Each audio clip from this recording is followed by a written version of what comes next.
Good morning, everybody. Happy Friday. We made it. As the title of today's show would suggest, is there any good news out there right now? Seriously. Maybe the airlines. Airlines the other day said that they've mostly recovered. But putting that aside, is there any other good news? Any stock specific headline that's good? Honestly, macro headline that's good? Doesn't seem like it. Maybe I'm missing the good news out there, but it just feels like every headline we get is negative every day. More stocks down 15, 20%. So that's what we'll talk about today. We will have a little bit of a lighter show, in part because Kenny Glick is our guest. He's always he always has a humorous way of approaching the market. So we'll be joined by Kenny in about 14 minutes, and that's it. So smash the like button. Here we go.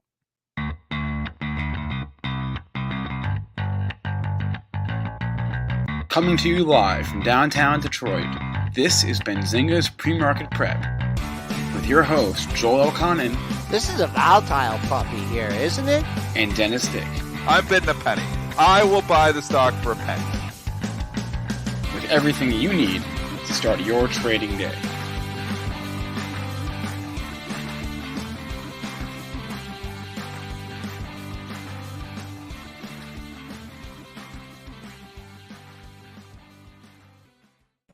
All right, Joel, if you would be so kind to bring your charts up on the screen for me, let's take a look at the overnight market, which was a little bit quiet, and then we'll get into what happened yesterday, because that is where my focus is right now.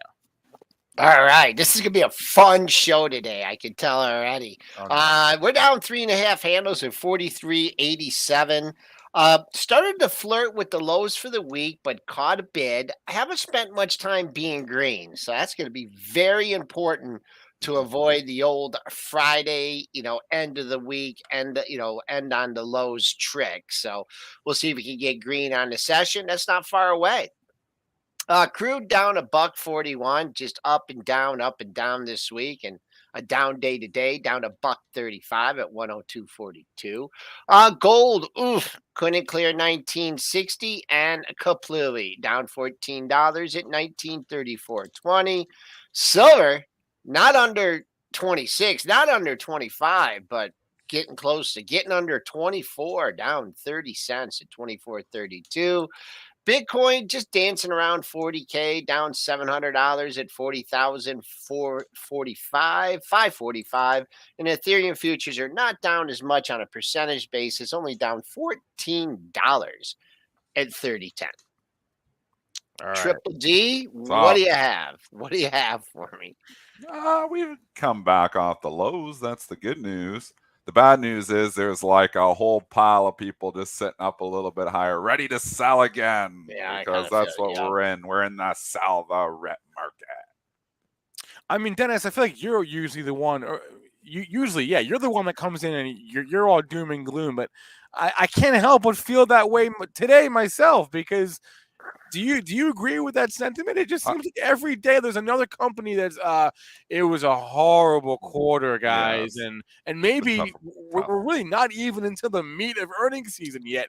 Next week things get really heavy. We're going to hear from a lot of big names, and so we've already heard from semiconductor companies. They've warned. We've heard from Netflix. They crapped the bed. We heard from The Gap pre-reported or reported. Corsair pre-reported said it was a horrible quarter for them.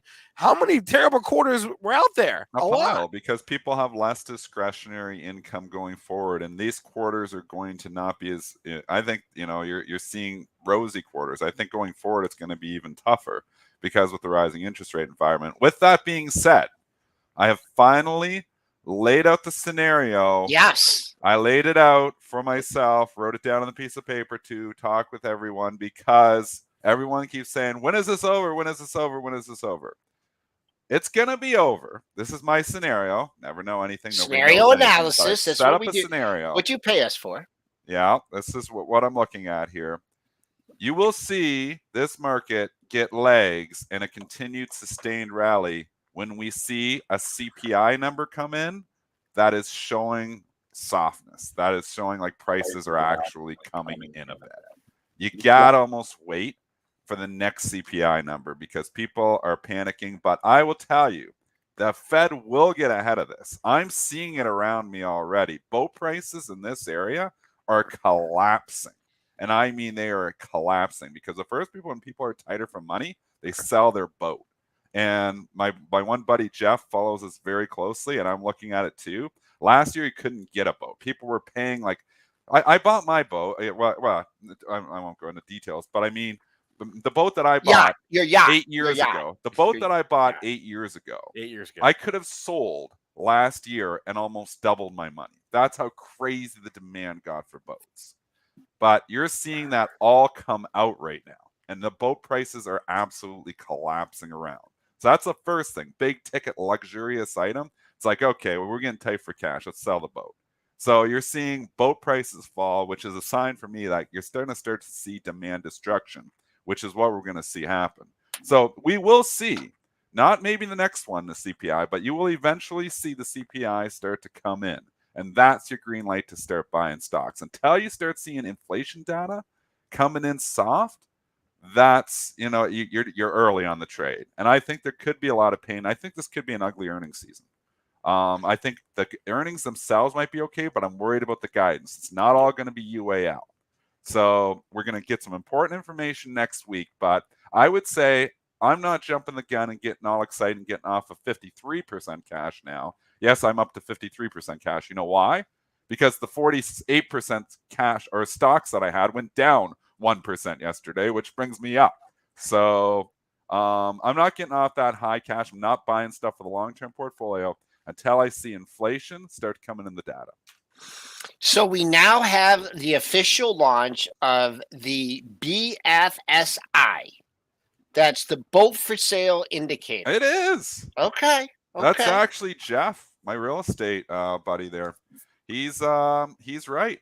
You look around and he's giving me a feel for the real estate market too, and he's like, it is gone soft just like that. January, February, record sales, record prices in Ontario. Right now, crickets. How long do you think people are waiting and holding out? It's like, I don't know. I think prices might come in a little bit. So people, the overall market here, the real estate market, people are starting to get a feel that, hey, maybe it's not as hot as it was. Maybe I don't have to pay up for that house. And you've got people that are like, I got to sell my house. I got to get it up there. So listings are going up, sales are going down, prices are starting to come in a little bit. Haven't collapsed yet, but starting to come in. But it's coming, man. Oh, it's coming. It's also just possible that consumer spending is shifting temporarily right now from goods to services, right? Mm-hmm. I think Bank of America wrote about this yesterday. You're getting that too. Right. So, and we kind of saw that with the airlines basically said, I mean, business is booming right now, right? I mean, so maybe people they're just not spending money on stuff. They're spending money on experiences and going places and services, right? Right. Going out to eat, right? Not new appliances, not a boat, not a car, right?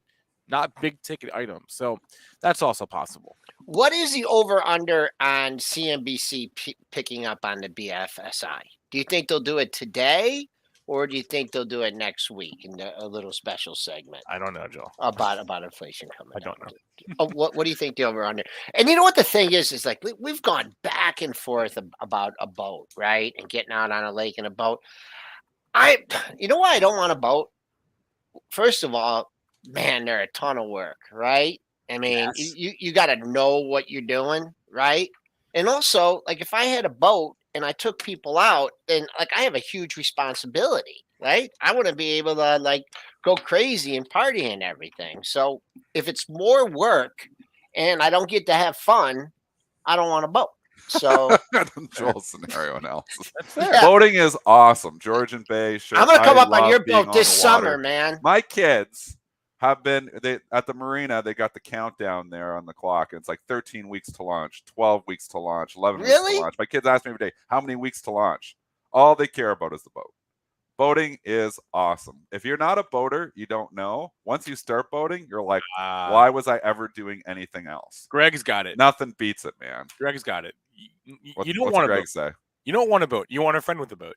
Well, that's good too. Yeah, that's probably good. the best if you have a good friend with a boat. That's it. Hey, Dennis, maybe when the ice breaks, you can get the boat in there. That's why we wait for up here. The launch goes when the ice is gone. I saw boats out there yesterday. The ice has been out for like a week and a half here. I saw 2 boats going by yesterday. Yeah. So they don't wait. I don't know. I wouldn't go out right like a week after the ice for worried that I might hit that lone iceberg there, but at 30 mile or 40 mile an hour. But did you get arrested on your boat last year? I got pulled over on the main voyage because we were in lockdown. I told that story. We were in lockdown and I launched because I was taking my boat to my house. Yep. And it's literally my boat ride is like 4 minutes from the launch. I launch and they're just sitting there pecking people off as they launch. And then they pull you over and he's like, "Where are you going?" Because you're on lockdown here, so you're not supposed to be going boating. I'm going right there. See I'm going right there to my house. He's like, "Okay, you can go right there." But then he wanted to do the safety check on everything. So they get in and they're looking through everything. I couldn't find the bloody whistle. Like, we're in an age of cell phones. I have a cell phone here, but you still have to have a whistle in your boat in Ontario. And the kids love the whistle, so they're probably like, we have a whole package. But of course, it's not in there because my kids are probably blowing the whistle and having fun with it. So couldn't find the whistle. Speak of the kids, they're coming in here right now, apparently. But couldn't find the whistle. But the police officer was nice and he let me go, so it was all good. Do we have a drawing? Do we have art today? Is that we have an No? She handed me my cell phone. A new NFT? The cell phone. Okay. Say hi, Natalie. Yeah, you and I. Have this is what goes on behind the curtain. Are you ready for boating? All right, where you guys go? Wait, Dennis, you and I have the same phone color, and we have the exact same phone. I know. Yeah, we have the same one. Yeah, we're twinsies. Anyway, all right, let's just talk about yesterday real fast, and then we'll bring Kenny on here. Overall market, not a great day. I got Joel's thoughts at the close yesterday, but we'll repeat those. Dennis, what were your thoughts on the tech wreck? Well, the everything wreck yesterday. Predictable is what I think. I tweeted out in the morning, this is a great day to sell stocks. Yeah. And it was. We were up 300 Dow points. We were up, 30 S&P points. It was predictable. You just feel they were going to pull the rug out from under. I didn't think they were going to pull the rug out from under and lose 100 handles. Show the chart, Joel. 100 handles from the high. I didn't think it was going to be that ugly, but you could feel that this was time to sell stocks. And what a gift. I mean, if you're long and you've been long too much stock, you've been given so many gifts to get out. You've been given the gifts of gifts. The shorts has not been easy on the shorts. And we keep getting these short squeezes. We keep getting these rallies. These are great selling opportunities because it's a tougher environment we're going into. And stocks are not cheap. I mean, we get right up technically, Joel, on the SPY. Right kiss 450. The high yesterday, 450.01. That sets up technically as a short. That sets up, and they pull the rug right out from under it. And the market never looked back. Straight down, elevator ride down. And you know what? I think today, you could get a little bit of buy the dippers coming in because you can't seem to break them. But I think eventually we start going lower here again. And I don't think we catch a sustained bid until we start seeing the actual inflation data come in soft. That's my new thesis. So I'm not going green light and buying stocks until I start seeing inflation come in.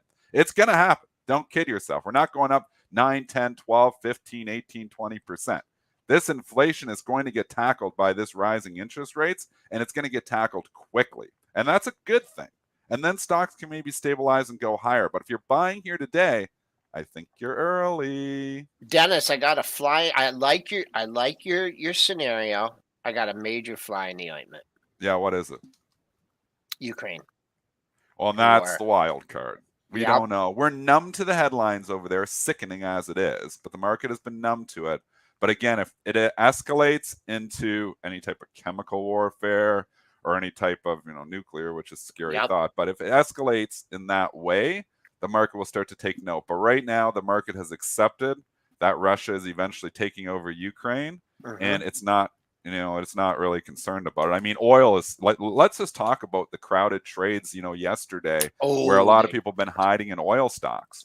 I mean, it was a pretty ugly day for a lot of oil stocks yesterday. Big reversal. Exxon Mobil reverses off the highs, kisses the 90. Chevron, CVX, ugly candle. If you've been hiding in oil, I think it's time to get the hell out. Just my opinion, obviously. But I think these are crowded longs right now. I mean, give Chevron perspective here. We were $80 back $90. The stock has doubled in 6 Chevron. months. Yeah. It is Chevron, one of the biggest oil companies in the world, has doubled in 6 months.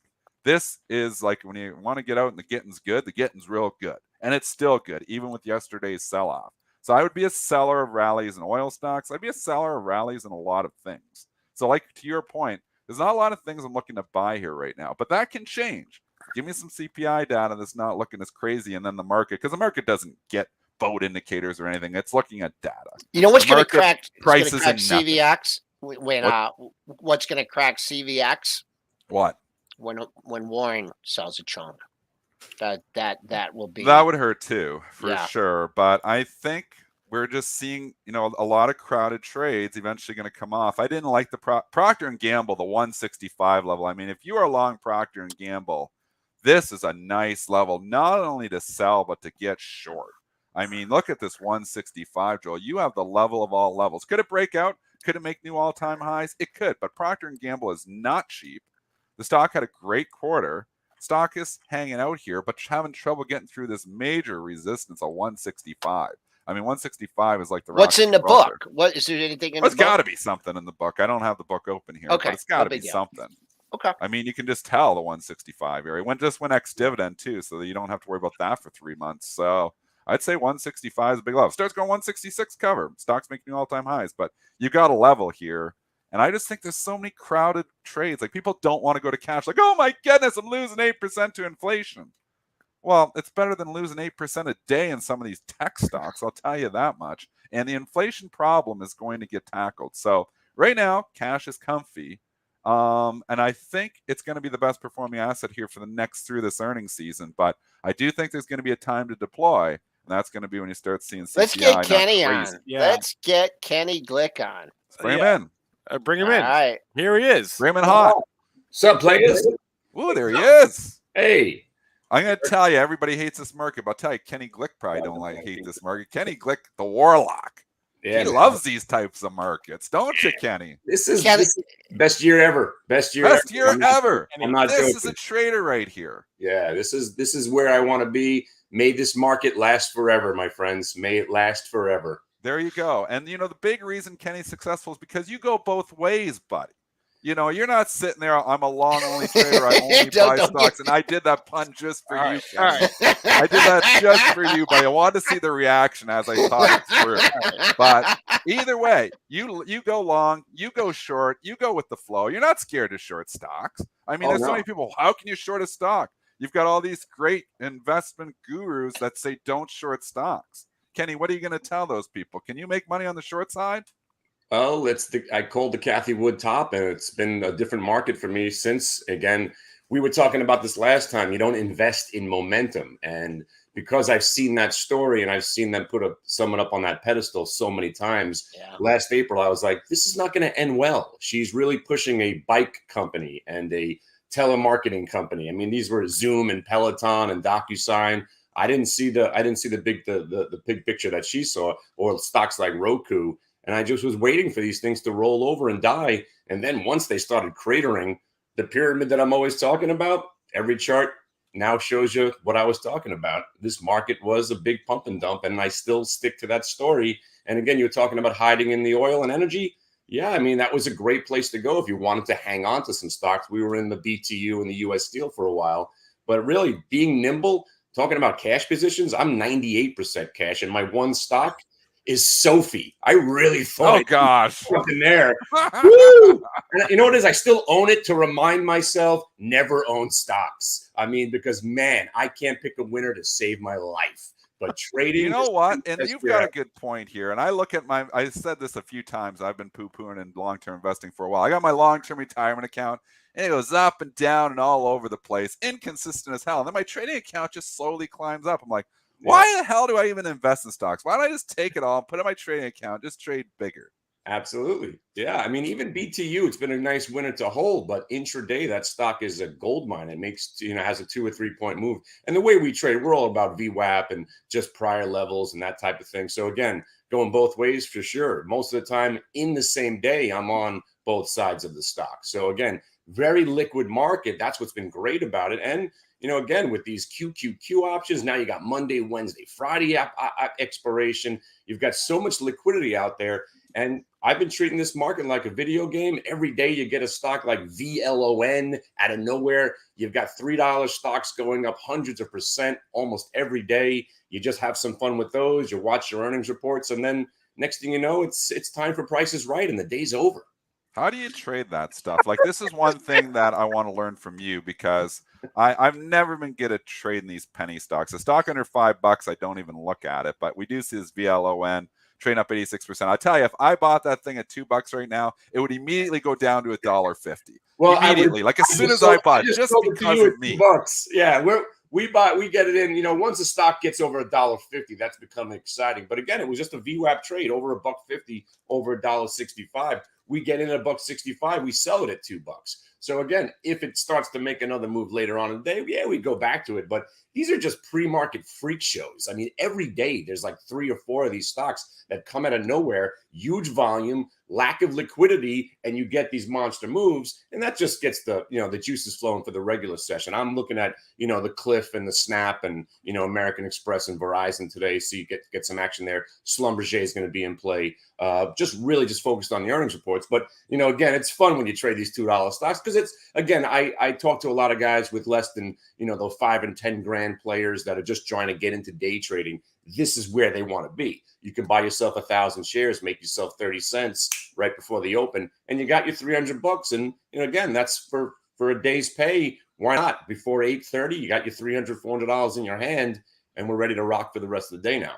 Kenny, is most of your time horizon like intraday day trading? Is that most of your trades, or you're sometimes swing trading too? But is your bread and butter still day trading?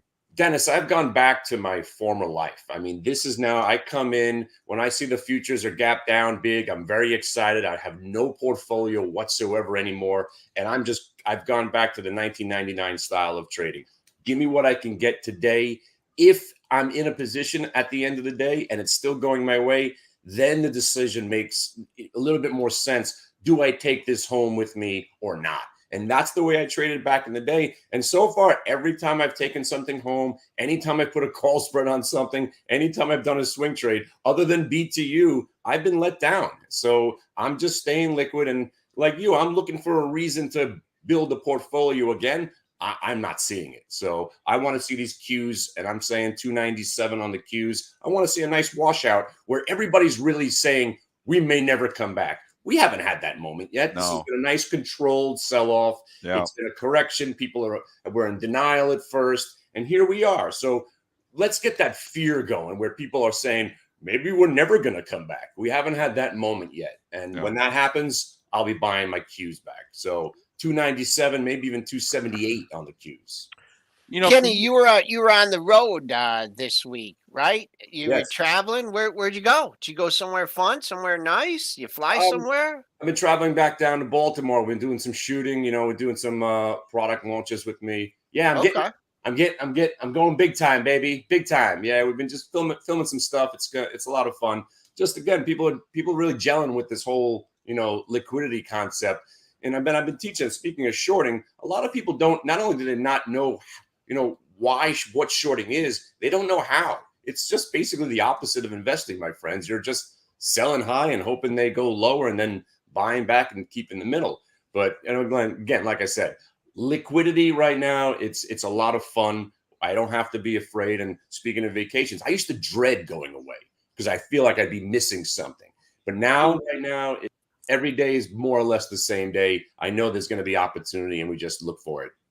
How much do you think shorting versus long? Like, I mean, obviously it changes probably with the market environment, but like right now, are you like 50-50? Are you still long bias a little bit? Or do you like to tell me about, how you balance it, the shorts versus the longs? Yeah, well, generally, I came in when the market's in bullish mode, something like Alcoa gapping down yesterday, I'd come in and say, all right, when are we buying this stock? Because usually every gap down had been a buy. Now they're just, getting that mini little buy, and then they're rolling over. So I'm just still biased to whatever the stock's telling me. And guys, if I haven't mentioned this before, volume weighted average price has saved my career. I mean, I thought I knew a lot about this market. But now that I've gone back to day trading and just watching price, all I do is watch price and the levels and the volume weighted average price. And it's keeping me just completely focused. And I'm just not trying to guess what's going to happen. I'm just reacting to what is happening. So I came in with a bias to buy Alcoa yesterday, but the charts are telling me, no, you're wrong. So you check your ego at the door. Okay, I'm wrong. Let's short some Alcoa. And it rolled over another 4 points. And same kind of thing with Snap. Normally I'd come in, okay, I like Snap. I've done well with Snap. Give me a reason to buy Snap.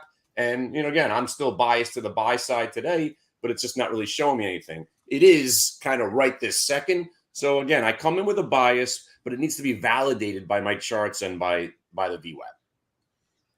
For years I've been wondering who the target demo for the Price is Right is besides doctor's offices, and apparently it's Kenny Glick. That's all. When I used to come home from when I would pretend that I was sick, I would come home and watch Price is Right with my mom. So it's been a long, long tradition in the Glick family watching Price is Right. One day I'm going to get on it. I want to be the Cliff guy. Spin that wheel. Yeah. Spin that wheel. That's Wheel of that Fortune, around Dennis. That's the wrong show. No, the other wheel, Joel. The wheel at the end. He knows what he's talking about. Yeah. The showcase wheel. Oh, showcase man. wheel. Wow. Again, the showcase. You And get speaking there. of boats, nothing's better than a friend with a boat. Oh yeah, a brother with a boat. Man, Oh, man, watching that's my the brother, best. he knows so much, makes me not ever want to own a boat because there is, Joel, I'm with you. There's too much work involved. You just want to party. Get me on the boat, put me on the boat, somebody else steer the boat. Now There is some work involved. Oh, there is a lot of And work. then you get those people that have never boated before. And I'm sitting there, so I boat up to Honey Harbor, and I'm sitting there in the restaurant, on the patio, having a beer. And I'm like, this person is going to hit my boat. I'm like, yeah, no, they're going to hit my boat. They're coming in too hot. Oh my And God. sure enough, boom, they hit the boat. And I'm like, they didn't hit it hard, but I was like, they bumped her pretty good. I was oh my God. you gotta love the people. And I was probably one of them like 7 years ago. So here I am complaining. Right. But you gotta love the people that never voted before, and they come in, they're like, they just think they're gonna hit the brakes. Yeah. Yeah. It doesn't work that well. But Yep. anyways, it All right, is what it is. Kenny So. Glick at Hit the Beta Radio. His Twitter handle was on the screen and is in the chat and description. And Kenny, always a pleasure, man. Yeah, Have a great seeing you, Kenny. Thanks for having me on, guys. Yeah, let's go back. I'll circle back. We'll have you on my show next week. Good luck, everybody. Let's talk an individual stock here. Let's just talk Snapchat for a second. So one of the chat, I forget who it was now, asked why Snapchat is up. It really wasn't a particularly good report. EPS can miss by a couple cents. Sales was a little bit light. I mean, we're splitting hairs here because they were basically in line. There were very, very slight misses. The daily active users did come in above the estimate, which is good. But I didn't listen to the call or anything. But from what I read, it seemed like they have limited visibility into their own future, in part due to various macro factors here, but it was a bit of a roller coaster after hours for it went right down, Joel. They tanked this thing right. And I mean, your levels, Joel, came in perfect here because the low of the move on February 3rd was 24.32, and they did take it out. It went all the way down to the 22 handle. It was the most violent initial candle I've seen in the stock in a long time. Just the one it just yesterday. free-falled in 10 seconds, $6.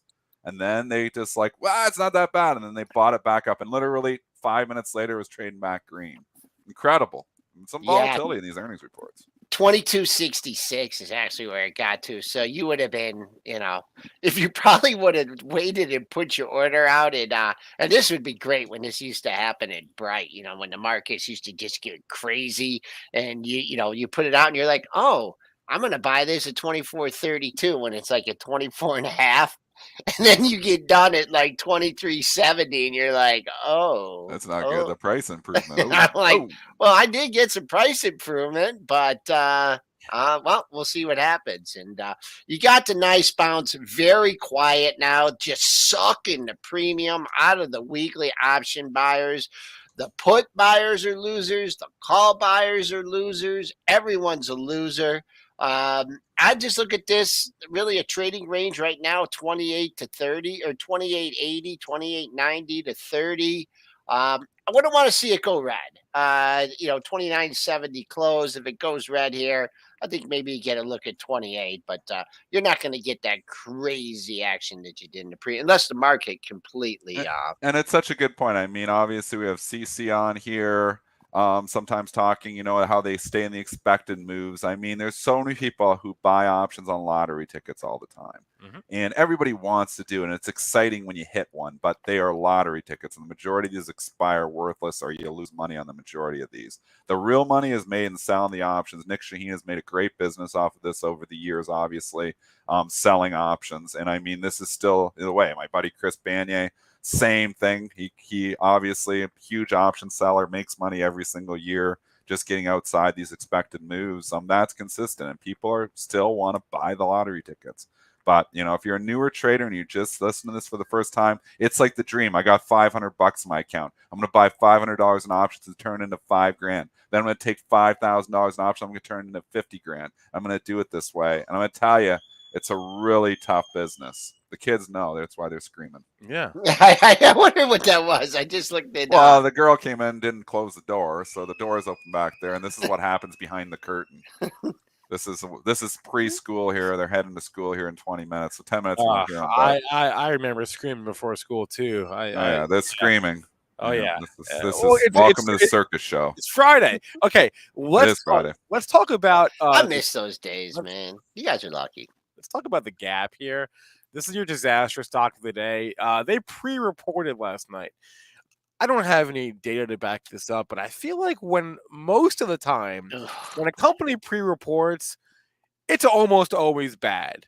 I'm sure there are times when they pre-report because the news is just so good that they can't wait. But I feel like most of the time, if you're going to pre-report, it's because you want the bad news out there and just get it over with. And the bad news is out now. They cut their guidance. The CEO of Old Navy is out, and it turns out they have too much inventory, just way too much stuff, and not enough people buying it.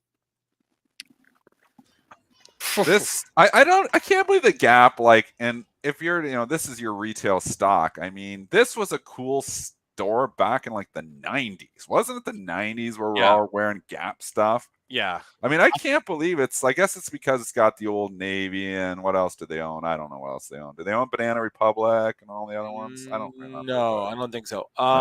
They've tried to reinvent themselves, but I'm shocked it stayed around this long, to be honest. We've seen a lot of them go away. Remember Aeropostale? I'm sorry. The Gap does own Banana Republic. It does own Banana Republic. Yeah. So I guess they've tried to reinvent their brands because that traditional Gap brand just isn't as cool. I mean, what about there was a time where all my pants, and because I don't buy my own clothes, my wife buys them from, but all my pants were Gap. And now they're not anymore. Now I don't even know what kind of pants I wear. I'd have to go look at my blue jeans, but they're different. So I guess Gap isn't cool anymore. I don't know what's cool, so my wife buys what's cool. Well, Joel mentioned Athleta, which is a cool brand that the Gap owns. But I've mentioned this before. That in the town I grew up in, there was this one strip mall. There's 1,000 strip malls, right? I'm from New Jersey, but there was one strip mall in particular, and it was the saddest strip mall in town. And one by one, over the course of a decade, one by one, each store left, and there was more and more vacancies every time you would drive by. And the Gap was the last holdout. And they were the only tenant in the strip mall. They used to be it was like the Gap. It was Party City. I think there was a TJ Maxx there, and one by one, everyone left until the Gap was by itself, and then the Gap finally closed, and it is now entirely vacant. And it's just the saddest place.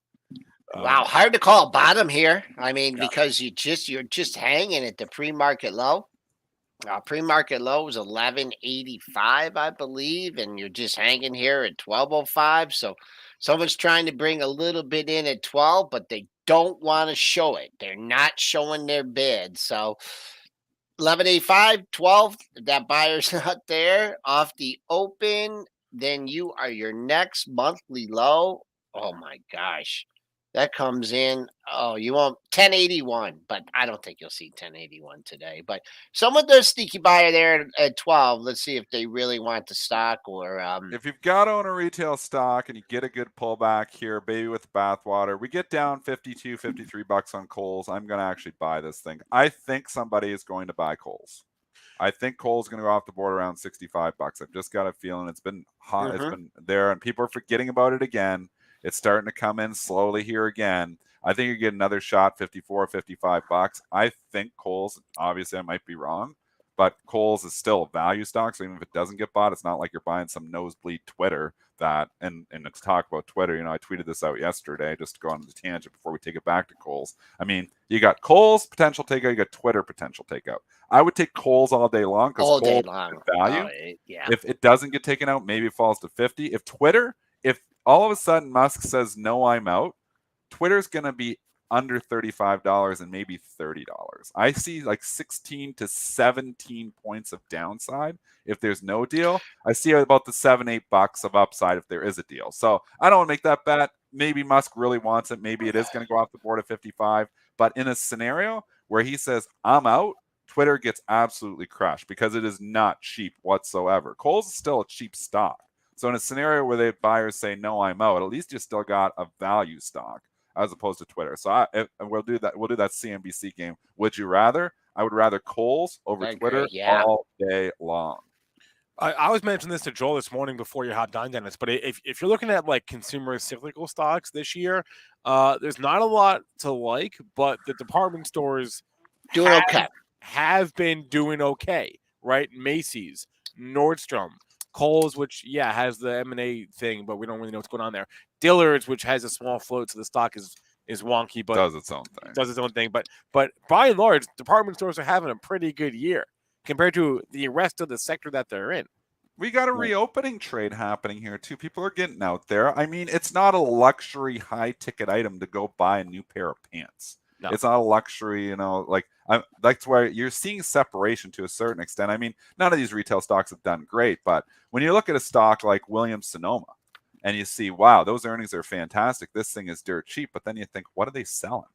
They're selling really expensive crap. RH, same thing. I mean, where's that at? Where is that? It's come down a lot. And because one, the valuation is not that cheap, but two, they sell really expensive stuff. I mean, this is the kind of stuff people aren't going to have the money to do. Boats, expensive furniture. I mean, that's the kind of stuff you don't want to own in a recessionary or in an economy that is, not as hot as it once was. And there's a reason these stocks aren't catching a bid on good earnings. Williams-Sonoma's quarter was fine, I believe, last quarter. It didn't matter. It's been leaking ever since, and a lot of value investors are going to get caught in this. I think it's a value trap, and I think these were cyclical. These are cyclical businesses to a certain extent as well. I mean, not all the time. Yes, the rich people are always going to buy fancy stuff, but you had a pay up where people were buying nicer stuff that maybe couldn't afford nicer stuff. Those people aren't going to be in there. And just because, people think, oh, well, yeah, the business is still okay. Well, if we lose 10% of sales, you lose 10% of your sales, these stocks collapse. They can't lose 10% of sales. So, I mean, this is why I'd stay away from a Williams-Sonoma. I'd stay away from an RH. I'm a Macy's. I don't know. I'd rather own a Kohl's. And I think with, you get a shot. I do think you could get a shot down to $54, $55 again. And if that happens, I'm going to strike. Major resistance in Macy's at 27. We're trading down 66 cents. It's got a lot of high-end stuff too. Yeah. Macy's is not your discount retailer. I mean, big difference between Kohl's and Macy's. You go into Kohl's and you get jeans for $20.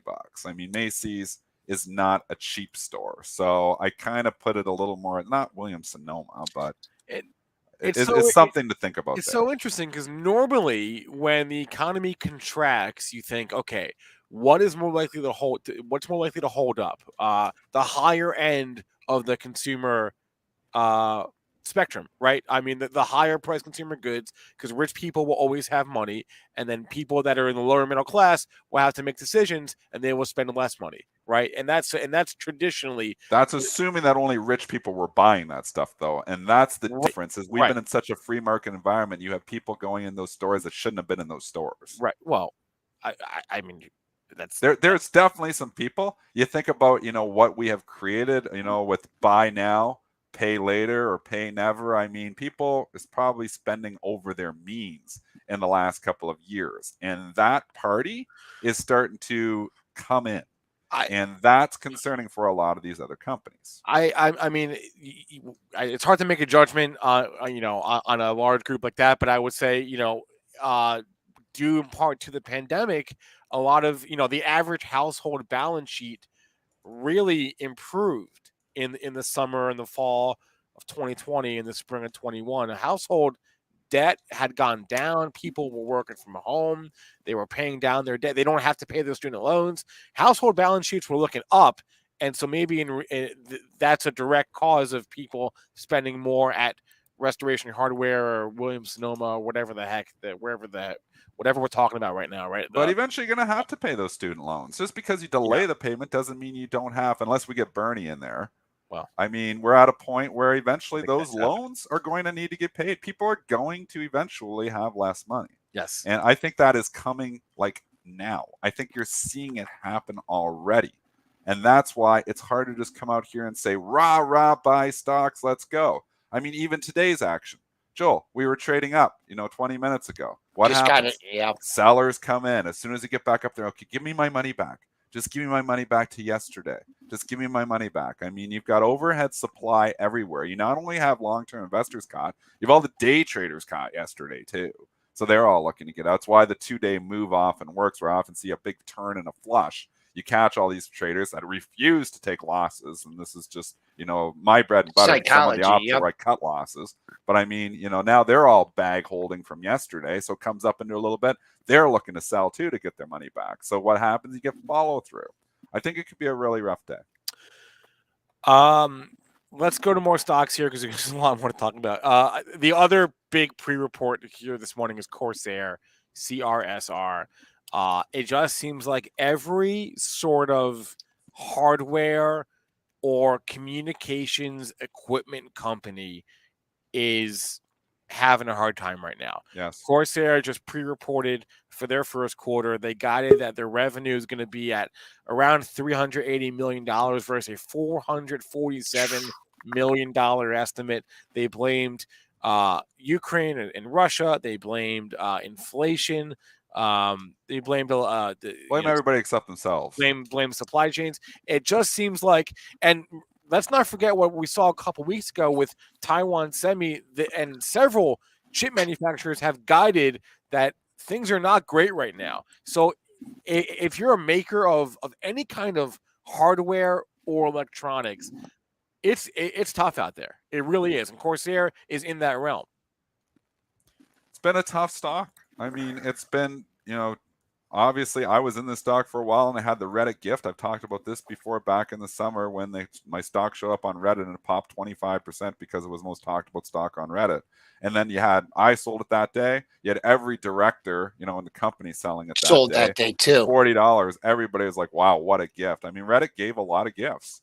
All these Reddit stocks people were, obviously on board with. A lot of these stocks turned the other way eventually, but they gave you these gift pops which needed to be sold, and that was another one that needed to be sold. And now you're at a situation, is there a value here eventually in a stock like Corsair? Yeah, but this isn't the environment to go and jumping into headsets. I mean, we're talking about a reopening trade. That's one thing. People are going outside doing more things, but more so it's just this pull forward. There's pull forward here in their business, and that's gone now.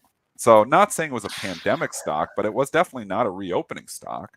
Yeah. So I don't know. Like I think at the a certain gaming point, thing too. I mean, this is just the whole the gaming thing had a lot of pull forward business too. I mean, a lot of the gamings, to your point, Joel, the gamers have come down substantially. I mean, ATVI, would be down substantially from where it is if it wasn't the takeover wasn't on target. And think about that if you're an ATVI. Some risk there, because if this deal doesn't go through, ATVI isn't going back to where it was pre-deal at 68 because you've got all these other gaming stocks that are a hell of a lot lower. I mean, Take-Two is making new lows every day. ATVI is going down to like $55 if that deal doesn't go through. I'm saying it. That's what I'm predicting. If the deal, I don't know, might go through Microsoft, but if for whatever reason they really get antitrust and the deal doesn't go through, it's not like $12 upside, $12 downside anymore. It's $12 upside and like $20 or $25 of downside because all these other gaming stocks have been killed.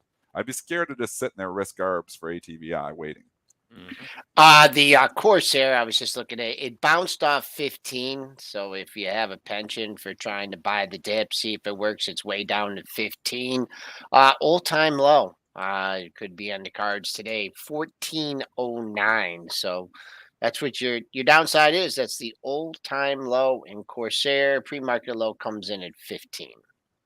All right. Out of the other earnings from the overnight session of this morning, any of them stick out to any of you guys? We have Verizon, American Express, Cleveland Cliffs, Boston Beer. Oh man, I don't know. Oh gosh, Yeah, I saw your tweet. That was good, Dennis.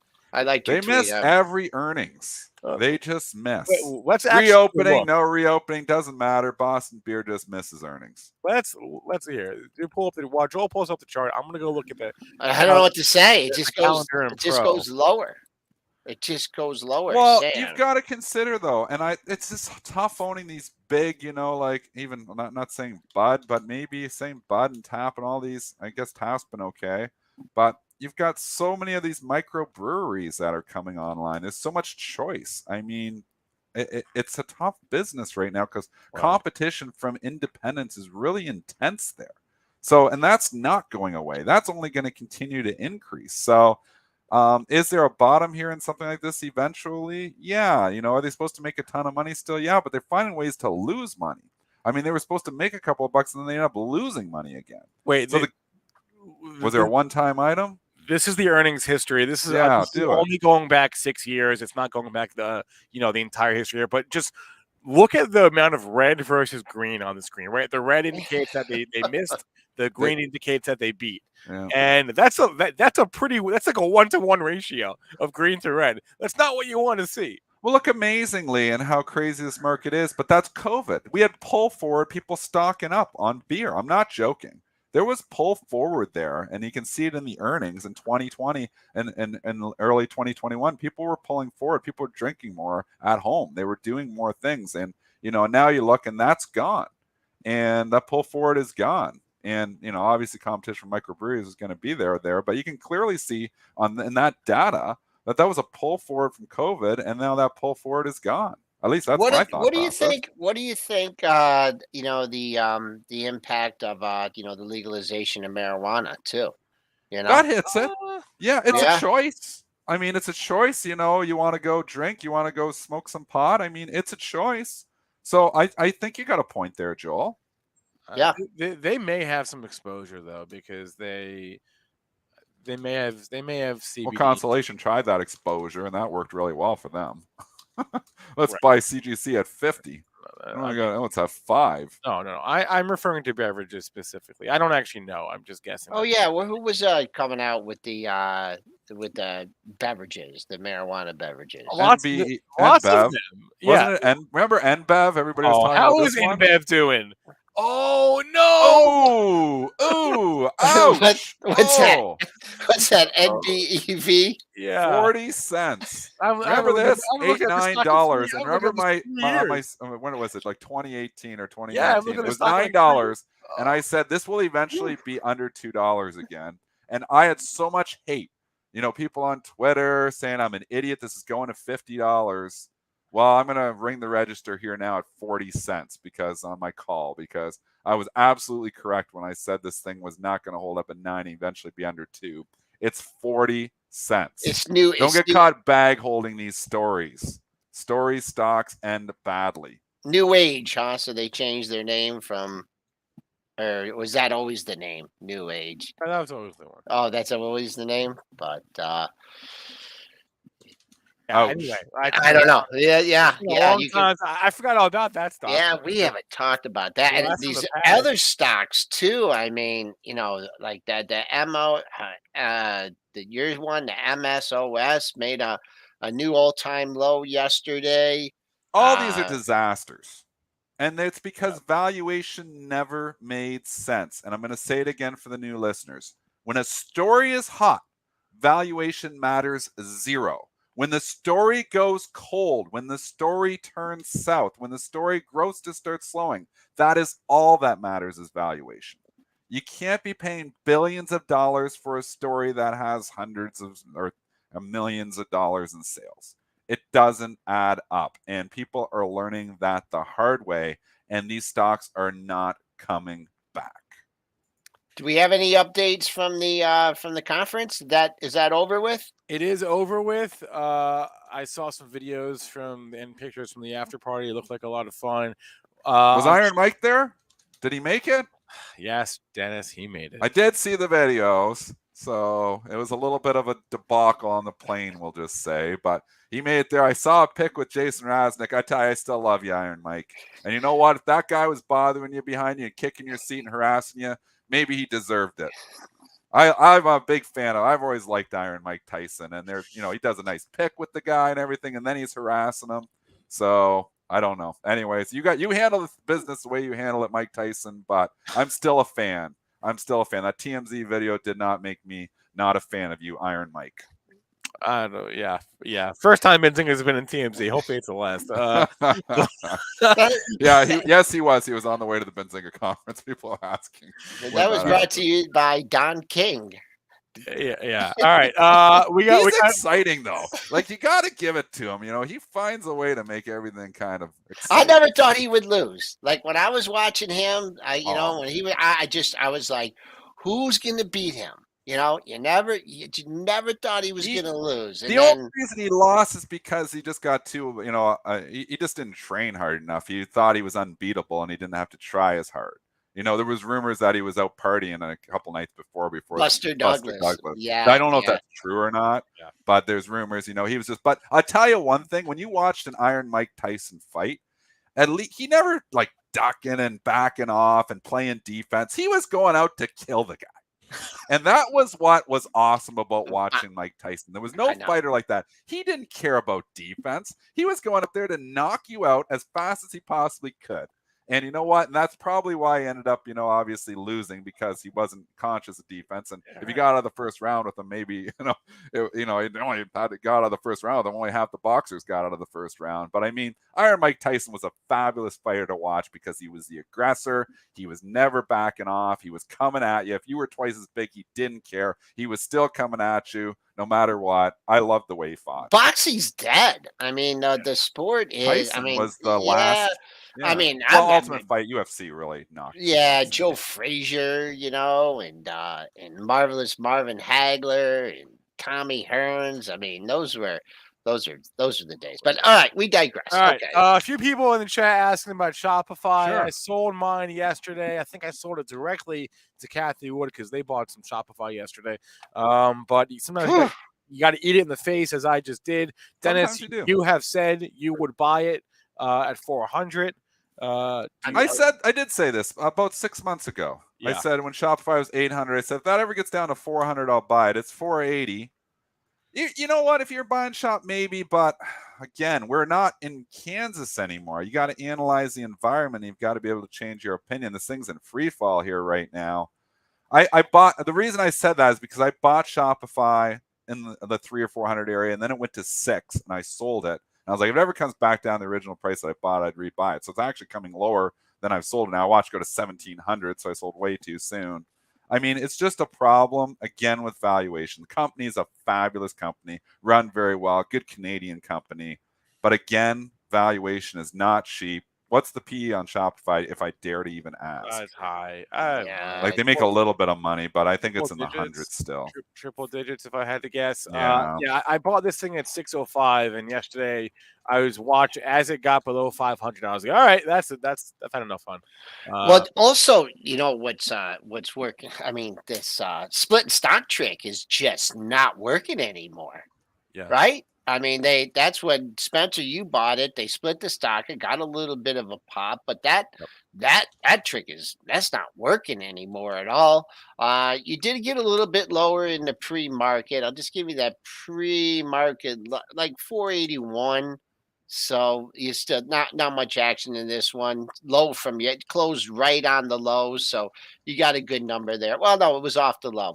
Only support 472.57.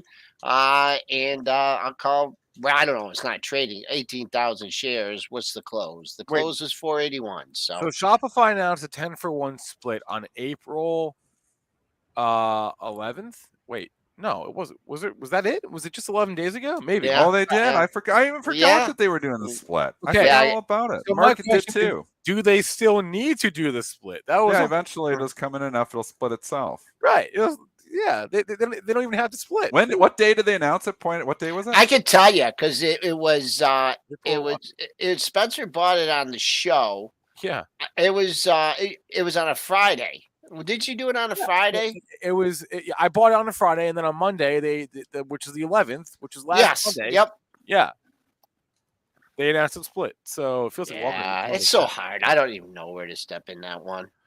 People saying the shop P, we had this conversation about a week or two ago. People were saying about the shop P being 21.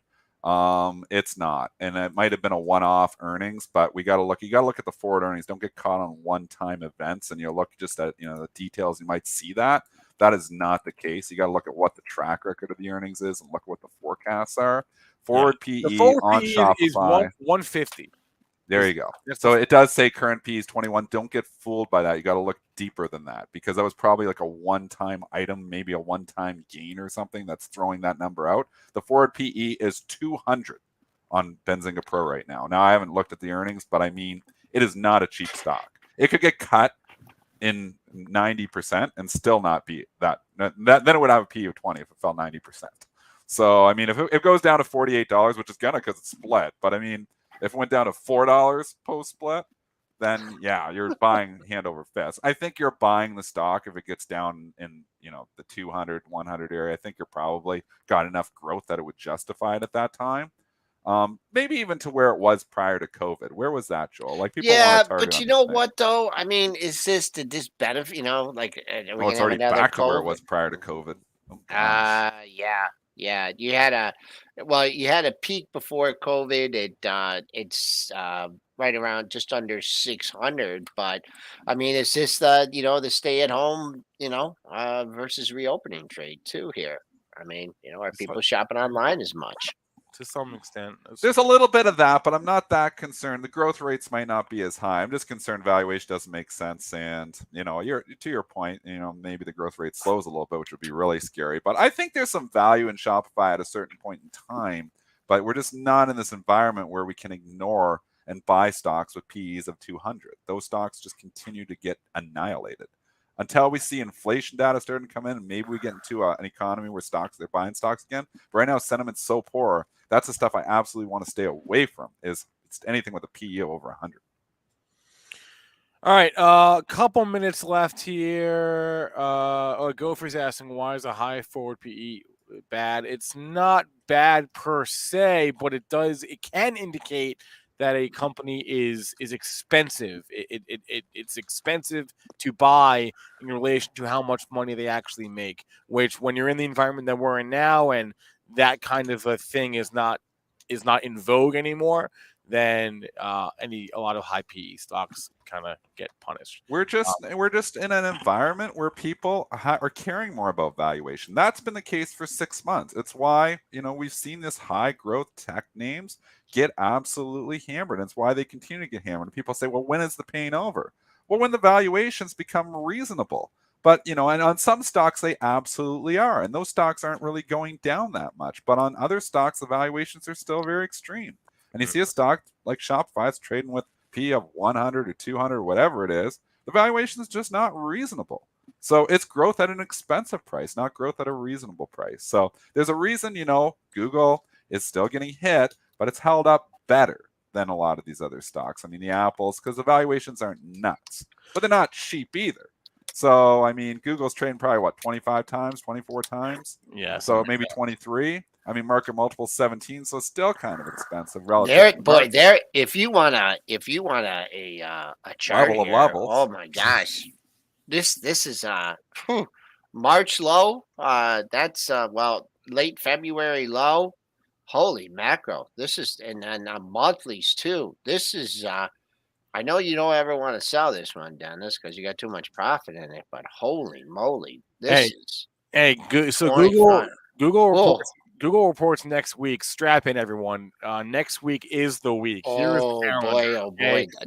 We know what those monthly charts look like, folks. We know what happens on monthly charts. Now, I know those were other stocks. They were, growth stocks, different PEs, but just the price action there just I mean, if you've been holding on for this one for a long time, man, oh man, this 2,500 shaking. This makes me even nervous about the overall market too, going back down to those to those late February. But March again, lows. when you have, multiples 22, 21 times and it's companies as good as Google, Yeah. are they going to 10 times, 12 times? If that happens, And if they see where do, trouble. you don't want to see where the stock market is. if they that do, happens. no, we're not buying Google at 10 PE. I thought we were. Okay. Yeah, I would actually add to my position at a Google 10 PE. Yeah, So I think. All But right. next week, to your point, Spence, we got Microsoft, Google, Texas Instruments, Facebook, PayPal, Ford, Boeing, Apple, Amazon, Intel, Twitter, Oh, MasterCard, ExxonMobil, and Chevron, just if you want to see some oils, Caterpillar, Roku,